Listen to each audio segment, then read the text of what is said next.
Primeira Grande Guerra Mundial foi o conflito que inaugurou o século XX. A Primeira Guerra inaugura o século XX. Quer dizer, o século XX ele já tem uma abertura mortífera. A Primeira Grande Guerra já é uma abertura mortal para o século XX. O pior não é nada.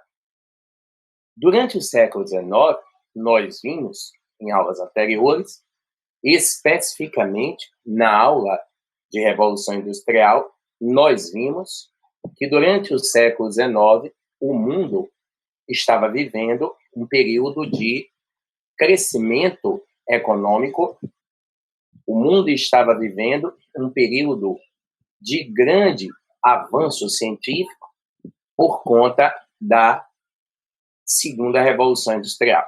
Como no século XIX o mundo estava vivendo progressos e avanços científicos dos mais diversos, não é? Por conta do avanço tecnológico da Segunda Revolução Industrial, acreditava-se, por conta de todos os avanços que a Segunda Revolução Industrial estava produzindo, acreditava-se que, a partir daquele momento, graças às inovações, aos avanços, o mundo entraria numa era de paz, de prosperidade, de crescimento, de harmonia. Por conseguinte, o mundo não mais vivenciaria um outro conflito como foi o conflito da era napoleônica, ou seja, os avanços tecnológicos, os avanços científicos gerados pela Segunda Revolução Industrial produziriam um mundo diferente, um mundo marcado pela paz, um mundo marcado pela prosperidade, um mundo marcado pela harmonia, e essas análises revelaram-se todas incorretas. O mundo nunca esteve tão próximo de uma guerra, porque nós não podemos esquecer que, com o desdobramento da Segunda Revolução Industrial, nós vamos ter o imperialismo. A política imperialista geraria uma disputa encarniçada por mercados na África e na Ásia, e essa disputa por mercados na África e na Ásia colocaria as nações da Europa em rota de colisão. As superpotências da Europa, elas vão se digladiar pelo controle de mercados nas áreas periféricas do sistema e mercados que eram economicamente muito rentáveis. Entende? Então, ao contrário do que os analistas falavam, ao contrário do que o senso comum falava, uma guerra, e uma guerra de proporções mundiais, nunca esteve tão próxima quanto no final do século XIX e início do século XX. Por isso, claro que essa análise a gente faz hoje, de fora, e depois de transcorrido muitos anos. Na época, não tinha como a gente saber que o mundo descambaria para uma guerra. Mas os historiadores mais aguçados, sobretudo os historiadores antiliberais, né, aqueles que criticam o capitalismo, já na época falavam que o mundo do século XIX estava muito próximo de uma guerra, exatamente por conta das disputas, né, entre as grandes potências por territórios economicamente rentáveis. Não é? Então, nós tínhamos o Bakunin, o Marx, alguns historiadores que, além de historiadores, eram economistas, filósofos, os caras tinham um conhecimento multidisciplinar muito grande, ao contrário do que os historiadores defensores do capitalismo falavam. Eles diziam que o mundo estava cada vez mais próximo de uma guerra por conta exatamente dessas disputas encarniçadas entre as grandes potências por regiões economicamente rentáveis, por áreas economicamente lucrativas, certo? Dessa forma, a Primeira Guerra Mundial era algo bem previsível. E quais foram os fatores históricos responsáveis pela Primeira Guerra Mundial? Quais as causas geradoras da Primeira Grande Guerra Mundial? É isso que nós vamos ver agora. Primeira Guerra Mundial inaugura o século XX. Foi o mais sangrento conflito da história, com exceção da Segunda Guerra. A Primeira Guerra Mundial matou aproximadamente 22 milhões de indivíduos. Né? De 22 a 25 milhões de pessoas pereceram com a Primeira Grande Guerra Mundial. É um número bastante considerável. Claro que é um número bem diminuto se comparado à Segunda, que matou 70 milhões de pessoas. Mas ainda assim, trata-se de um número bastante, expressivo. E quais foram as causas da Primeira Guerra Mundial? Alguns historiadores dizem que a Primeira Guerra Mundial tem tantas causas, que na verdade acaba tendo uma só. Nós tivemos um complexo de fatores, havia um complexo de causas geradoras da Primeira Grande Guerra Mundial. De todas elas, sem sombra de dúvidas, a mais importante foi o imperialismo. Correto? Só relembrando o que era o imperialismo, lembre-se, a política imperialista ela foi implementada pelas potências europeias a partir do século XIX. A política imperialista ela foi implementada pelas potências europeias no século XIX e o objetivo era livrar a Europa da crise de superprodução.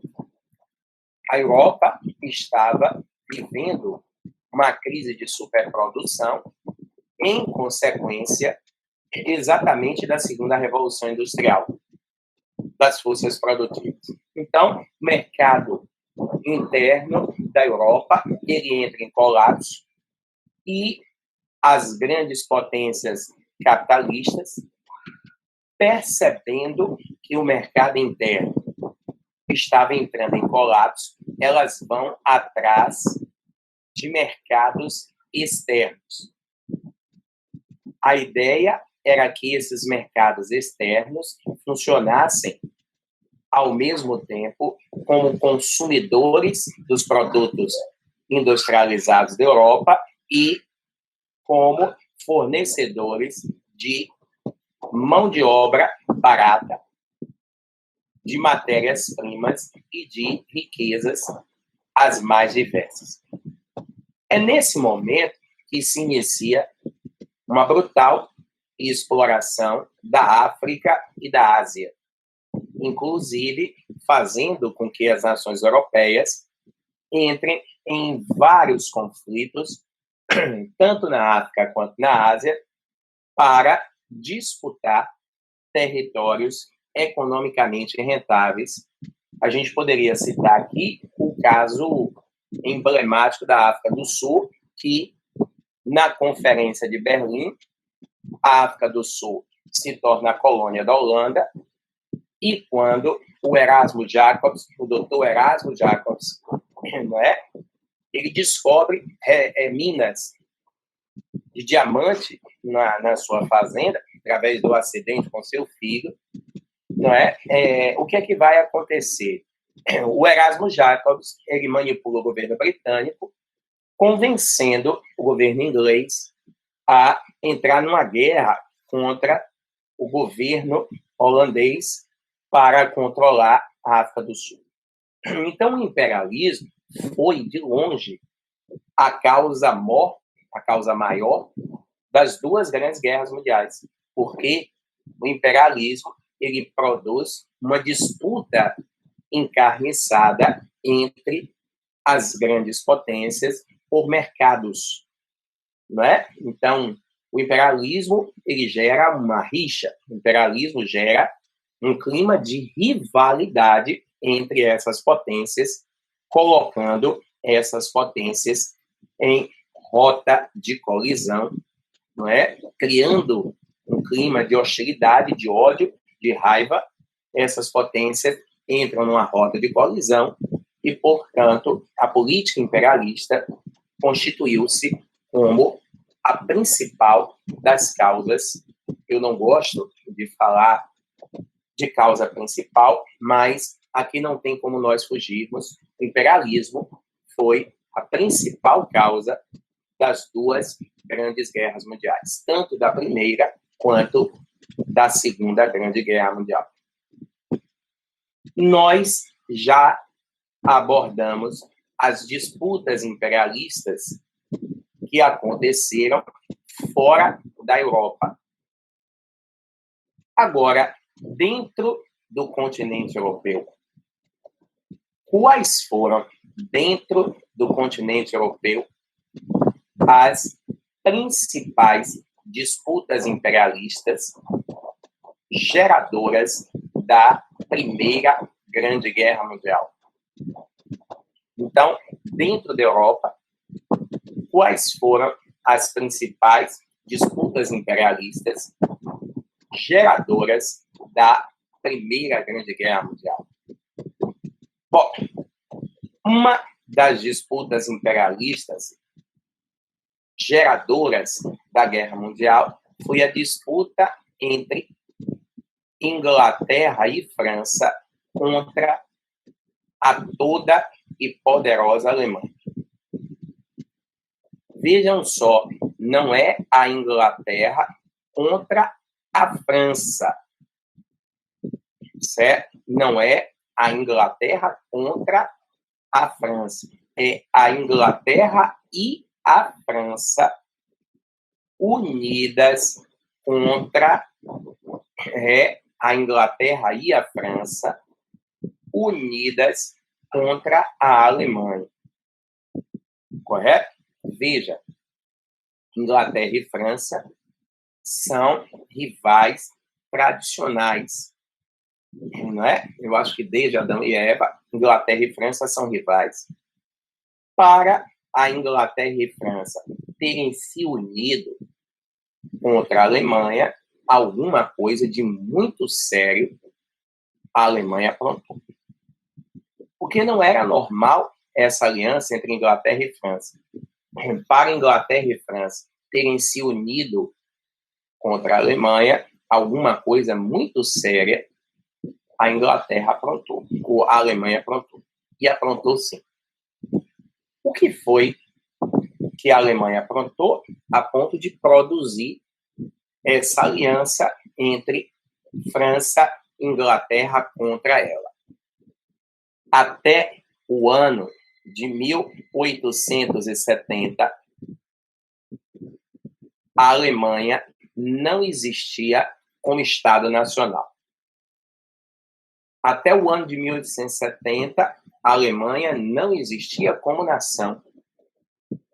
No lugar aonde hoje se encontra a toda e poderosa Alemanha, até 1870, nós tínhamos o Sacro Império Romano Germânico, ou, se você preferir, a Confederação Germânica. Quando Napoleão dominou o Sacro Império, ele rebatizou o Sacro Império como Confederação Germânica. Confederação é uma união de nações autônomas.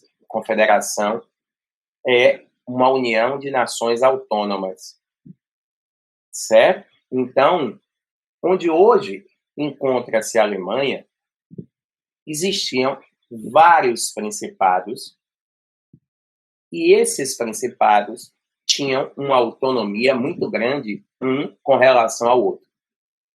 Então, não existia uma unidade política onde hoje está a Alemanha. Havia vários principados e todos esses principados desfrutavam de autonomia. Aliás, essa situação da Alemanha, ela existe desde a época da Reforma Protestante. Bom, dentre os vários principados da Alemanha, o mais poderoso deles, nós conhecemos a Prússia. A Prússia era o mais poderoso principado de todos que compunham a Confederação Germânica. Lembre-se que a Prússia foi o principado que participou da coligação absolutista que derrotou Napoleão. Então, a Prússia era um principado que tinha relações internacionais muito fortes, muito próximas, não é, com as outras nações da Europa. Era dos principados que compunham o Sacro Império aquele que tinha o maior avanço das relações capitalistas de produção. Então, a Prússia era, de longe, o principado mais poderoso de todos. Por volta, repare bem, por volta de 1845, torna-se governante da Prússia o Kaiser Guilherme I. A palavra Kaiser é sinônimo de imperador. E o Guilherme, ele tinha um projeto político extremamente audacioso. E qual era o projeto político? Qual era o projeto político extremamente audacioso do Guilherme? Guilherme, ele pretendia unificar a Confederação Germânica toda, colocando a Confederação sob o domínio da Prússia. Ele não queria continuar monarca apenas da Prússia. Ele queria se tornar monarca de toda a Confederação Germânica. Para isso, Guilherme sabia que ele precisaria usar a força. Claro. Você acha que os outros principados iriam aceitar se subordinar a autoridade de Guilherme por livre e espontânea vontade? Não. Tinha que ser naturalmente. Então, a única forma dele unificar a Confederação Germânica era utilizando-se do poder militar. Para tanto, como ele sabia que precisava usar o poder militar, ele coloca no cargo de chanceler, primeiro-ministro, um militar experiente. Aqui está a foto dele, esse senhor aqui, esse seminovo, Otto von Bismarck. Bismarck era um militar rodado, Bismarck era um militar muito experiente, ele havia lutado na coligação absolutista contra Napoleão, muito jovenzinho. Então, ele era um imperador, ele era um militar, e tinha um privilégio absurdo e um conhecimento de táticas de guerra gigantesco. Por isso, ele convidou o Bismarck para o cargo de chanceler. E Bismarck topou. Bom, o que é que Bismarck fez? Quando ele topou, Bismarck ele tomou algumas medidas no sentido de militarizar a Prússia. Ele queria construir na Prússia um poderosíssimo exército. Mas olha só, ele não queria construir um exército que se destacasse apenas por ter grandes militares, que isso Napoleão já havia feito.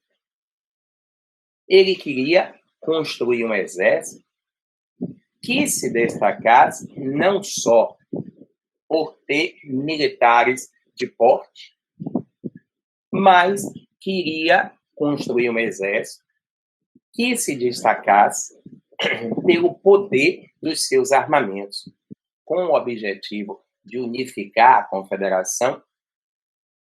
Bismarck cria o alistamento militar obrigatório. Ele cria o alistamento militar exatamente para aumentar o efetivo militar, o contingente de militares do exército prussiano.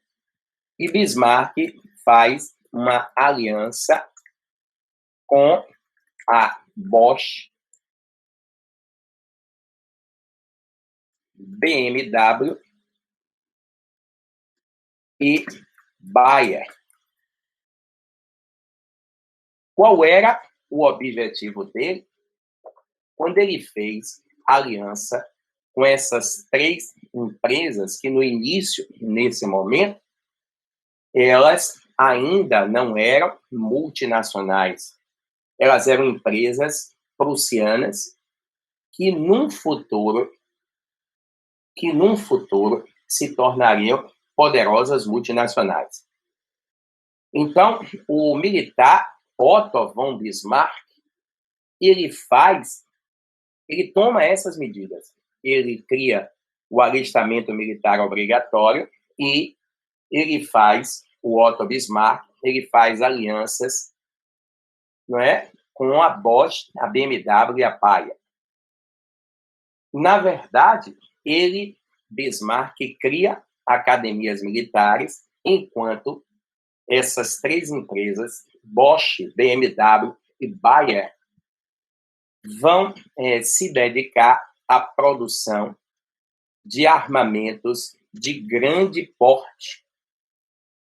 Não é? Então, porque, como eu disse, Bismarck queria criar um exército que se destacasse não apenas pelo efetivo militar, mas se destacar pelo poder de suas armas.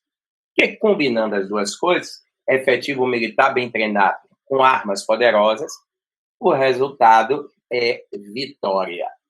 Não tem para onde correr. Então, ele está sendo extremamente hábil. Depois que Bismarck montou um exército ultrapoderoso dentro da Prússia, depois que ele monta um exército superpoderoso, a partir de 1850, Bismarck inicia as guerras de unificação alemã, ou guerras de unificação, né, germânica, tanto faz. Alemanha é sinônimo de Germânia. Então, em 1850, Bismarck começa as guerras de unificação na Alemanha. E o detalhe, essas guerras de unificação, elas duram de 1850 a 1870. 20 anos. E o interessante é que o exército da Prússia era infinitamente superior ao exército de todos os outros principados. Aí vem aquela questão: se o exército da Prússia ele era muito superior ao exército dos outros principados, porque essas guerras de unificação duraram 20 anos.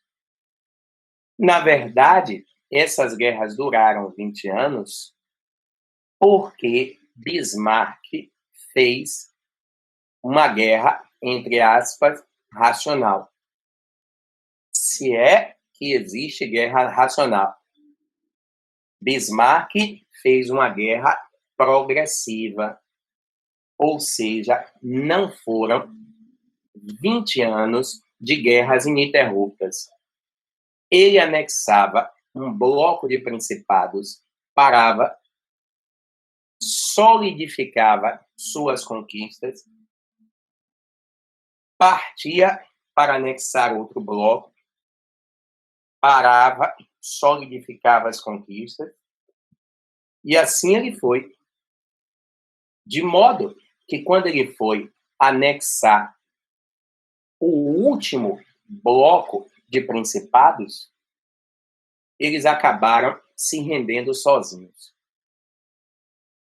Porque eles percebem que não tinham força para enfrentar a Prússia. Portanto, em 1870, ocorre a unificação. O projeto de Bismarck deu certo. Quando a unificação terminou, a França, que na época era governada por Luiz Napoleão, o sobrinho de Napoleão, a França, porque a fronteira, Alemanha, Luxemburgo, Bélgica, Suíça. Certo? Então, aqui nós temos a Germânia, a Alemanha. Então, quando a Alemanha, a Prússia se unificou, transformando-se em Germânia, a França, o governo francês, temeu, a palavra é essa, o governo francês temeu a unificação da Alemanha. Por quê? Concorrência. Fazendo um paralelo, quando a França promoveu a Revolução Francesa, que poderia consolidar o capitalismo na França, a Inglaterra temeu a consolidação do capitalismo francês e tentou, de todas as formas, destruir a consolidação do capitalismo na França. Pois é, o mesmo temor que a Inglaterra teve no século XVIII da Revolução Francesa, a França está tendo agora da Germânia. A França temia que a Alemanha pudesse se tornar uma concorrente perigosa e poderosa. E o governo francês, pressionado pelos grandes capitalistas, estava tentando encontrar uma forma de atacar a Alemanha. A França queria atacar a Alemanha em 1870, porque a análise que a França fez foi a seguinte: a Alemanha acabou de sair de uma guerra de 20 anos. A Prússia acabou de sair de uma guerra de 20 anos. Então, o normal é, quando a nação sai de um conflito muito duradouro, ela sai enfraquecida. Esse é o normal. Então, a França acreditava que a Alemanha estava enfraquecida e 1870 era o ano favorável para a França atacar a Alemanha. Só que nós sabemos que essa análise da França foi incorreta, porque a Alemanha, quando ela nasceu potência. Exatamente por conta do que nós explicamos agora há pouco. Bismarck foi fazendo uma guerra progressiva e quando essas guerras terminaram, a Prússia estava muito mais poderosa do que quando essas guerras começaram, não é? Porque anexava um bloco de principados, parava, solidificava as conquistas, partia para anexar outro. Então, a análise que o governo francês fez tem sentido, porque a lógica realmente é essa. Um país, quando está vivendo uma guerra durante muitos anos, ele fica esfacelado com a guerra. Não foi o caso da Prússia. Velho, a França, o governo francês, tinha que encontrar uma forma de atacar a Alemanha. Não foi preciso. Antes que a França atacasse a Alemanha, por ordem de Bismarck, antes que a França atacasse a Alemanha atacou a França. A Alemanha, por ordem de Bismarck, ataca a França, alegando um pretexto ridículo. O que Bismarck alegou foi que durante as guerras de unificação, a França aproveitou-se das guerras de unificação e tomou territórios alemães, o que não é verdade, é apenas um pretexto. Utilizando-se desse pretexto, Bismarck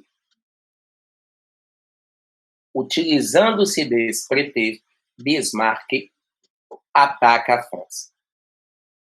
Explode a chamada Guerra Franco-Prussiana, ou, se você preferir, anote Guerra Franco-Alemã. Explodem as guerras franco-prussianas ou franco-alemãs. Gente, foi um negócio absurdo. De um lado, a França com a cavalaria. Do outro lado, a Alemanha com tanques de guerra. De um lado, a França e os soldados com um mosquete, aquela arma que você atira, só tem um tiro, tem que recarregar. Do outro lado, os alemães com metralhadoras. Foi a luta do canhão contra o badole. A França foi humilhada. Gente, o negócio foi acachapante. A França foi humilhada de uma forma tal que, em 1871, na Batalha de Sedan, a França foi obrigada a se render à Alemanha. Como é que um país é obrigado a se render ao outro? O exército alemão aniquilou de uma maneira tal o exército francês que a França foi obrigada a se render porque ela não tinha contingente militar para enfrentar a Alemanha. Ou ela se rendia, ou todo o exército francês seria aniquilado. Foi uma vitória humilhante da Alemanha. Inclusive, é nesse momento, nas guerras franco-alemã ou franco-prussiana, que o mundo toma conhecimento do poder de fogo da Alemanha. O mundo ficou apavorado com a vitória da Alemanha. É tanto que, após a Batalha de Sedan, as nações europeias dão início a uma corrida armamentista para frear a Alemanha. Essa corrida bélica é conhecida, essa corrida bélica é conhecida como paz armada. Ora, na hora que a Europa passa a desenvolver artefatos bélicos tão extraordinários para conter a Alemanha, a paz armada, aí vocês estão percebendo que a Europa inteira militarizando-se, prevendo uma futura guerra. A Europa militarizando-se, prevendo uma futura guerra. E temos que tomar cuidado com a expressão paz armada. Porque na história houve 2 períodos conhecidos como paz armada. Um é esse, e o outro período conhecido como paz armada foi a Guerra Fria. Garrido, como é que eu vou identificar, se aparecer na prova, a expressão paz armada, se está se referindo a esse período ou à Guerra Fria? Exatamente pelo período. Não é? Então, a periodização, o contexto histórico, vai possibilitar você identificar qual é a paz armada que a questão está falando. E a diferença é que esta paz armada chegou às vias de fato, enquanto que a paz armada da Guerra Fria não chegou, graças aos céus, senão o mundo seria destruído. Quando Bismarck venceu a França, ele exigiu que a França entregasse à Alemanha um território que vocês estão vendo aqui com o nome Alsácia-Lorena. Todos estão vendo?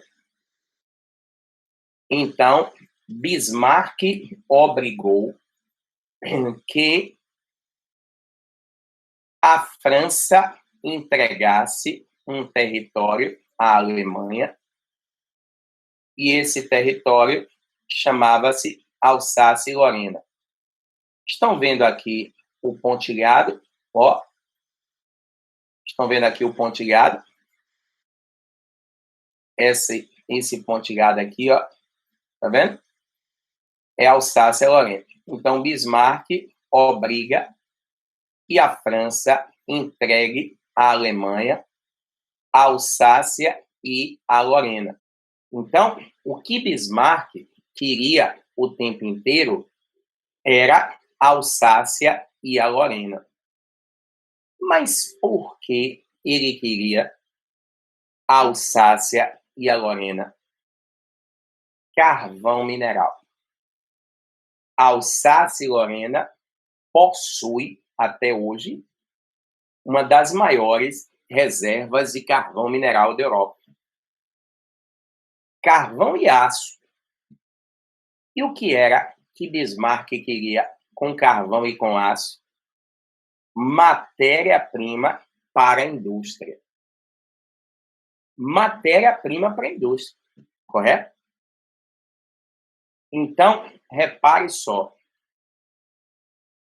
Quando a Alemanha se unificou e, em 1871, ela anexou a Alsácia e a Lorena, a Alemanha ela surge como uma potência fantástica. Estamos falando de 1871.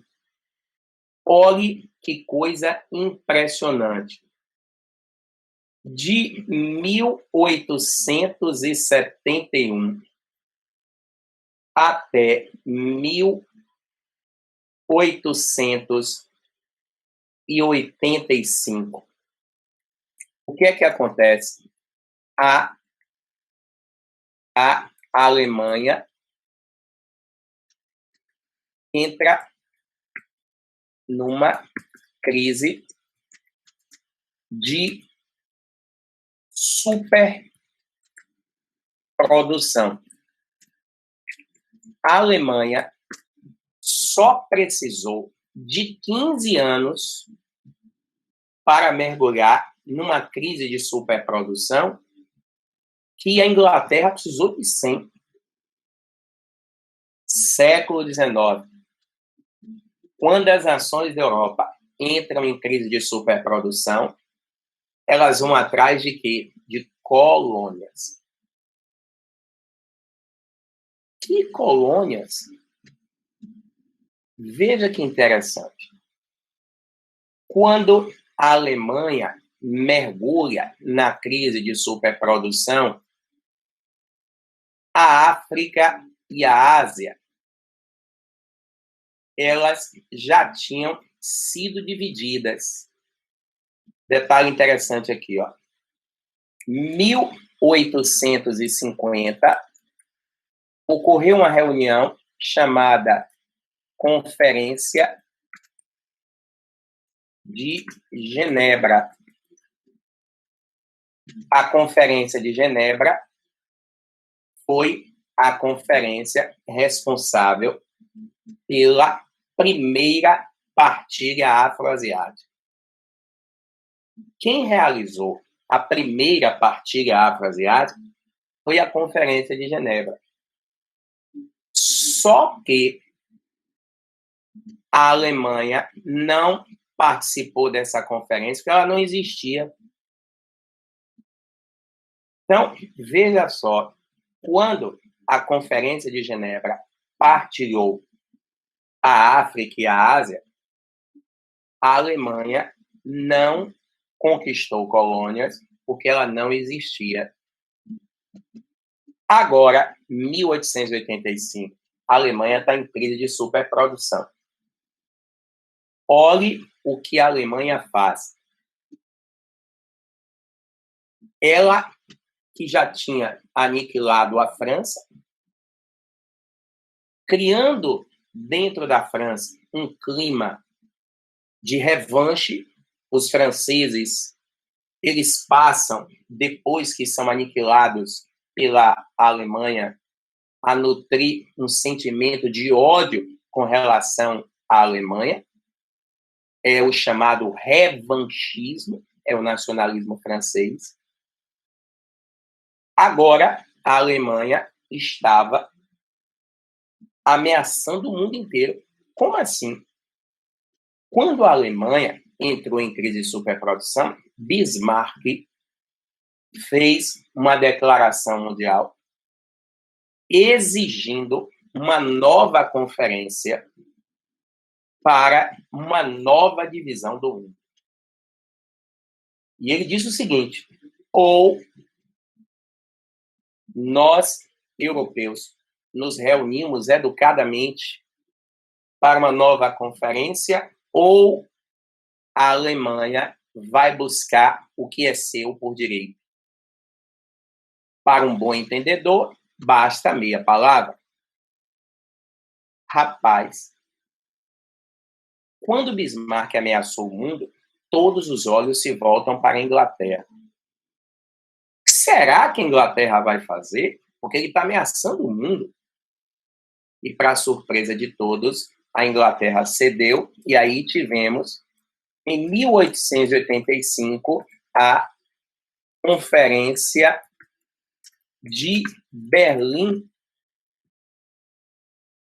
quer dizer, Bismarck não só exigiu uma nova reunião para fazer uma nova divisão do mundo, como ele exigiu que essa reunião fosse em Berlim para demonstrar força diplomática,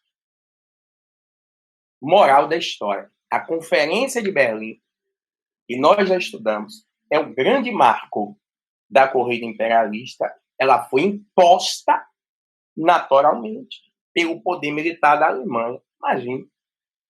Foi imposta na raça pelo poder militar alemão.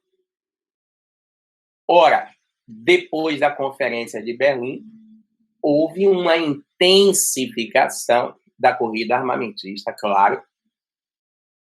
Não é? Houve uma intensificação, porque nem mesmo a Inglaterra foi capaz de frear o ímpeto bélico da toda e poderosa Alemanha. Foi um negócio realmente que assustou o mundo. Então, essa ascensão da Alemanha foi o motivo que levou a Inglaterra e a França a se unirem contra ela. A Alemanha quebrou a hegemonia imperialista. A Alemanha é uma corrida, ela sai atrás e chega na frente. A Alemanha se torna uma potência tão extraordinária que consegue superar a França e a Inglaterra juntas. E aí, na hora que a Alemanha quebra a hegemonia imperialista, a Inglaterra e a França unem-se para enfrentá-la. Agora, nós não podemos afirmar com isso que a Alemanha é a culpada da Primeira Guerra. Ela é tão culpada quanto todas as outras nações. Gente, isso é imperialismo. Imperialismo é a política do canhão. Ou, por um acaso, a Inglaterra não impôs o seu canhão muitas e muitas vezes antes da Alemanha se tornar essa potência que se tornou.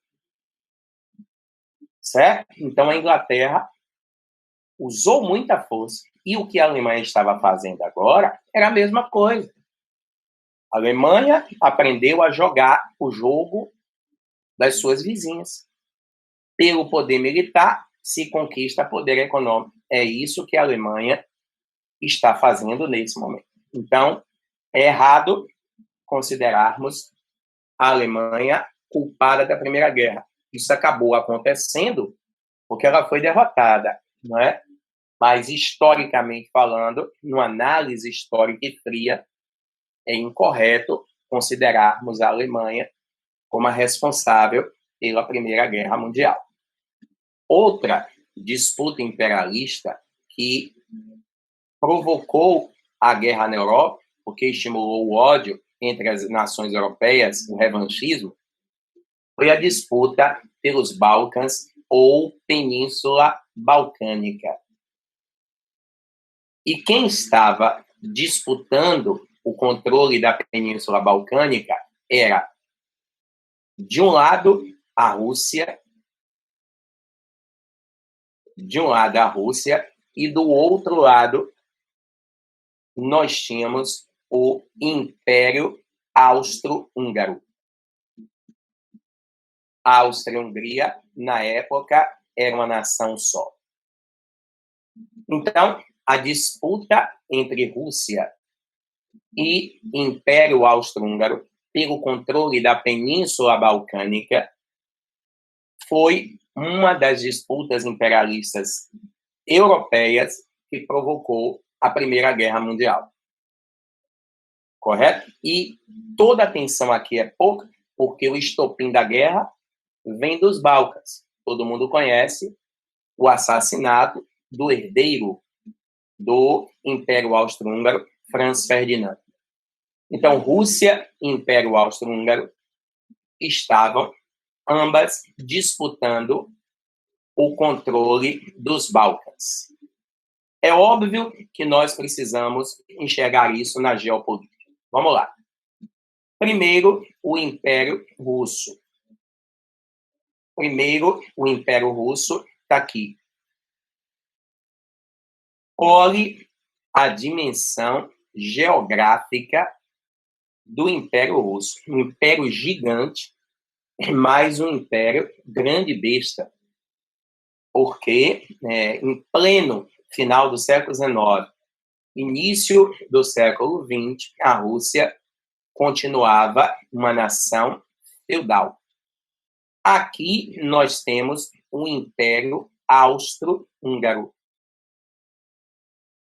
Desprezem, por favor, esta saída para o mar, que ela não existia. Então, a fronteira do Império Austro-Húngaro era essa daqui. Esta era a fronteira do Império Austro-Húngaro. Tá vendo? Então, a fronteira do Império Austro-Húngaro era essa daqui. E a fronteira do Império Russo era uma fronteira gigante. Ó, tá vendo? Aqui a fronteira da Rússia. Vejam que a Rússia ela faz fronteira com o Império Austro-Húngaro e é um país gigantesco, ó. E aí vai. E olhe que isso aqui é somente a parte europeia. Ainda tem a parte asiática. Pois é. Os Balcãs são este território daqui, ó. Os Balcãs é esta região aqui, ó. Tudo isto aqui é a Península Balcânica. Vou riscar aqui, ó. Tudo isto aqui é a Península Balcânica, tá? A Península Balcânica, estamos no século XIX, a Península Balcânica, nesta época, ela estava sob o controle do Império Turco Otomano. Opa, a Península Balcânica estava sob o controle do Império Turco Otomano. O Império Turco Otomano é aquele mesmo que dominou Constantinopla e que foi fragmentado depois da Primeira Guerra Mundial, tá? E que foi fragmentado depois da Primeira Guerra Mundial. Então, toda a Península Balcânica pertencia ao Império Turco Otomano. Olhe bem, a partir do século XIX, os países dos Balcãs começaram as lutas pela independência. Então, a partir do século XIX, todos os países que formavam a Península Balcânica estavam lutando para se tornarem independentes do Império Turco Otomano, no século XIX. Os países dos Balcãs estavam lutando para se tornarem independentes do Império Turco Otomano. Aqui o Império Otomano, tá vendo? Eu vou destacar aqui para vocês o Império Otomano, tá? Vou colocar aqui o Império Turco Otomano, para vocês verem. É importantíssimo, gente, nós visualizarmos essa questão geopolítica, tá? Então, olha só. Aqui está o Império Otomano. Então, toda a região dos Balcãs pertencia ao Império Otomano. No século XIX, os países que formam os Balcãs, Grécia, Romênia, Bulgária, Sérvia, Montenegro, Bósnia, Herzegovina, eles começaram a lutar pela independência. E, gradativamente, eles foram ficando independentes. Tanto a Rússia quanto o Império Austro-Húngaro tinham interesses nos Balcãs. Da parte da Rússia, qual era o interesse do Império Russo na região balcânica? Saída para o mar. Se a Rússia domina os Balcãs, ela ia ter uma saída para o mar. Aí se diz Garrido, mas a Rússia tem saída para mar. Mar Báltico e Mar de Barents. Mar Báltico e Mar de Barents. São 2 mares gelados. Anexando os Balcãs, ela teria uma saída para o Mar Quente. E a ilustríssima Áustria, o ilustríssimo Império Austro-Húngaro, da mesma forma,